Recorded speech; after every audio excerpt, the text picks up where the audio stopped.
I know I generally like to keep it light with my videos. And when I upload, it's usually a triple upload. But today, it's a topic that I've been covering since basically the news story first broke. And what happened in the court today or late yesterday is worthy of just doing a single video. I'm not going to do any other videos today, at least I'm not planning of it, in hopes that this video will gain some traction and then people will share it on Twitter and try to get some attention to the situation.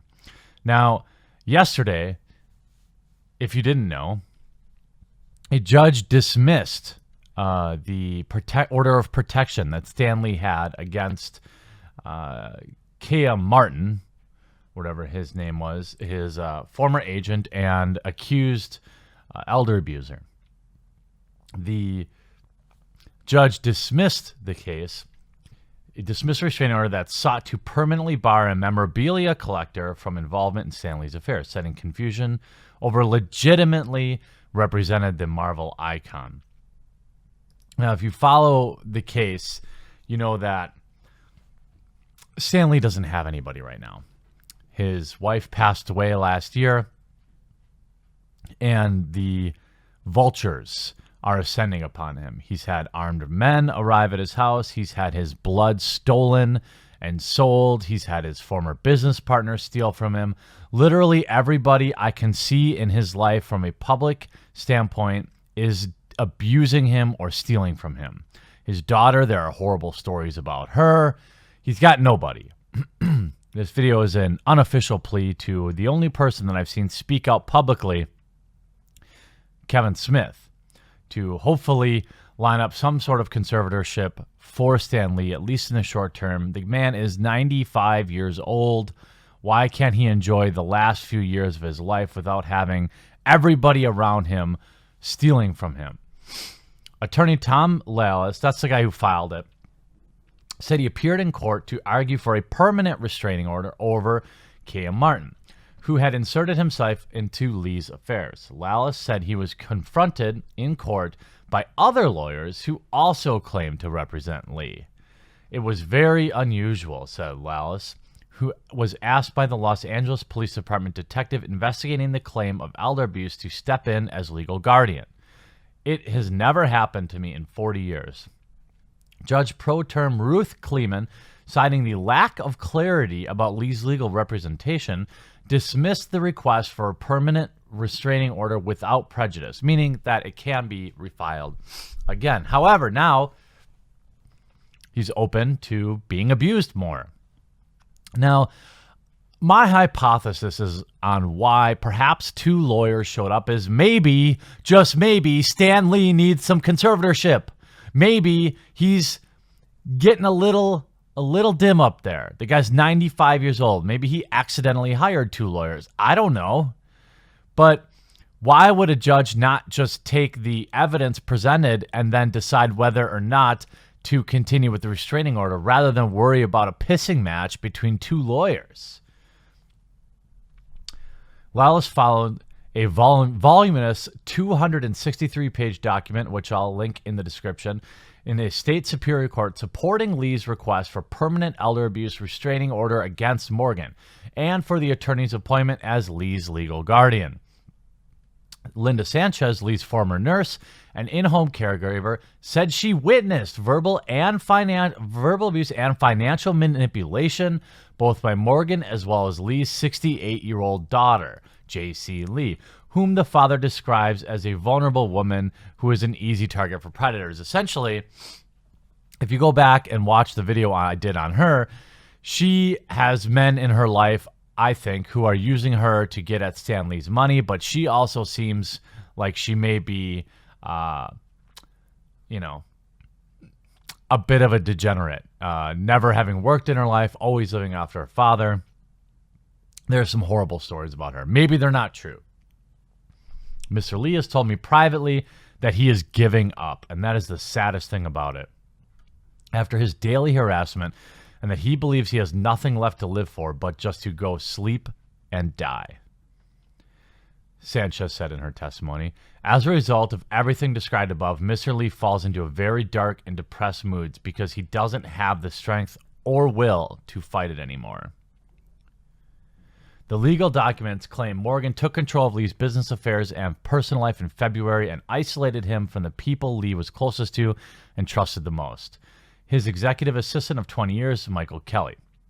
I called Mr. Lee to arrange a meetup with him, but was told by Morgan that he would not come to his office at POW, and then I would be required to come to his home, Kelly said. I went to his home to meet with him, and Morgan and a bodyguard named Leo were present throughout my entire meeting with Mr. Lee. I was not allowed to meet with Mr. Lee privately. Lallis alleges Lee was held hostage in his own home. Morgan hired a security guard to block access to the Oriole Way residence, changed all of Lee's phone numbers, and tightly controlled his communications. I was not permitted to meet or speak with Mr. Lee, Lallis said, his lawyer, by the way. The Morgan Group also took control of all email communications. Morgan was arrested by the LAPD on suspicion of filing a false police report alleging a concerned break-in incident at Lee's residence, out on $20,000 bail. If you remember that video I did, he had called the police to try and stop a safety check. The government had sent in safety for a wellness check on Lee, and he called the police and said they were robbing them. He's absolutely guilty of that. At the time of Morgan's arrest, Lee and his family were granted a 48-hour restraining order against a business manager. Among other various conditions, Morgan was had to stay at least 100 yards away from Lee and his home. The paperwork also states that Mr. Lee has a large estate worth over $50 million and therefore is vulnerable to financial predators. I want to read this statement again.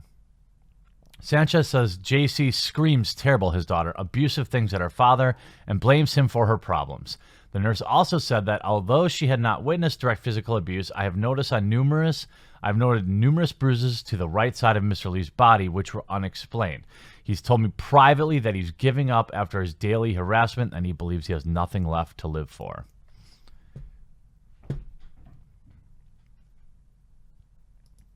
This is what conservatorship is. This is what it's for. California has a specific clause.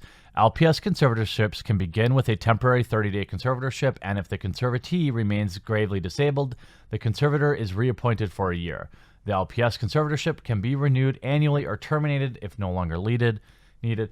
Probate conservatorships are considered as general conservatorships and typically do not have temporary period unless urgent emergency exists that creating a risk for the person or their estate. Probate conservatorship does not automatically expire as the LPS one does.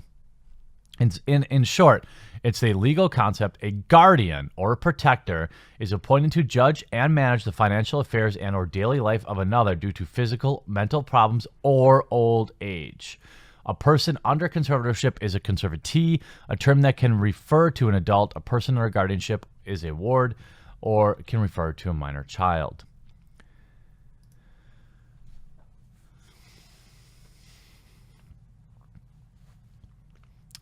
What's happening to Stan Lee is disgusting. Where are all of the many multi-million-dollar actors getting rich off the back of his licenses to help him? Where? Ryan Reynolds.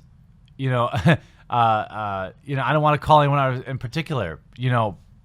I just happened to see Deadpool again last night.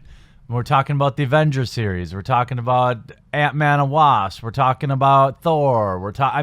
All of these 100-millionaire actors surviving off his licenses, or at least at one point they were his, probably not anymore. Why aren't they speaking up? The only person I've seen speak up is Kevin Smith. The only thing I can ask is that we share this video. We like this video. Maybe YouTube will actually display it, and that we get it to Kevin Smith somehow. I don't know anyone better, at least, who has at least publicly offered to help Stan Lee. He's offered to let Stan Lee move in with him. I'm sure Stan wants to maintain his independence, but he needs help. Why is nobody helping him? Why is the state not helping him? Clearly, when you hire two different lawyers, you've got an issue. He's getting bilked by everyone around him. Kevin, I know you're battling with your health. I don't know you personally. All I know is that you've publicly spoken out and offered assistance to Mr. Stan Lee.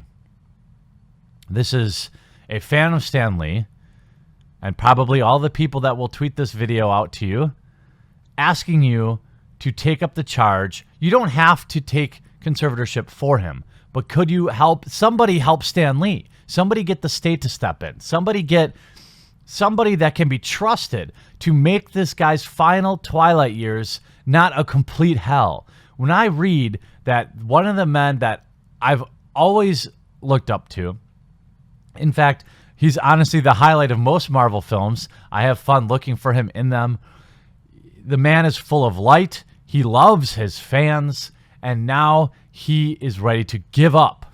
He's defied all odds by living late into his 90s, and a lot of that, I think, is because of the joy he feels. And to read he's given up, I don't know what else to do. There are systems in place that are supposed to help Stan Lee. Why aren't they working? We need somebody with a bigger voice. We need to get this out there. Maybe Kevin Smith will get the ball rolling. I don't know. But all I know right now is the judge has removed his protection, and he's again vulnerable to the many people who are taking advantage of him, and nobody is reporting on it. Well, I shouldn't say that. Nobody is helping him. We're all reporting on it, but nobody's helping him. I don't know what else to do. We need somebody close to him to stand up and protect him. Or we need the state to do their damn job and grant conservatorship.